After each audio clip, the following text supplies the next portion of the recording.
আসসালামু আলাইকুম রহমতুল্লাহি ওবরাকাতুহ বিসমিল্লাহির রহমানির রহিম। সুপ্রিয় দর্শক মণ্ডলী, আজকে একটি গুরুত্বপূর্ণ দোয়া নিয়ে উপস্থিত হয়েছি। দোয়াটি হচ্ছে ইফতারের পরের দোয়া। ইফতারের পরে কোন দোয়া পাঠ করতে হয়, এই দোয়াটি অত্যন্ত গুরুত্বপূর্ণ দোয়া, সেজন্য কিন্তু আজকের ভিডিওতে আমি নিয়ে উপস্থিত হয়েছি।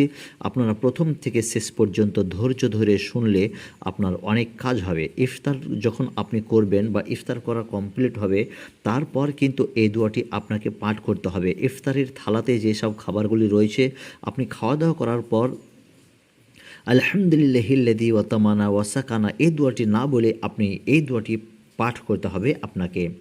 জাহাবা জামাউ ওয়াবতালাতিল উরুকু ওয়াসাবাতাল আজরু ইনশাআল্লাহ। জাহাবা জামাউ ওয়াবতালাতিল উরুকু ওয়াসাবাতাল আজরু ইনশাআল্লাহ। আবারও একবার পাঠ করছি, জাহাবা জামাউ ওয়াবতালাতিল উরুকু ওয়াসাবাতাল আজরু ইনশাআল্লাহ। এখানে বাংলাতে উচ্চারণ এবং বাংলাতে অর্থ দেওয়া রয়েছে। এই দোয়াটির বাংলাতে অর্থ এবং উচ্চারণ দেখেও কিন্তু সেম।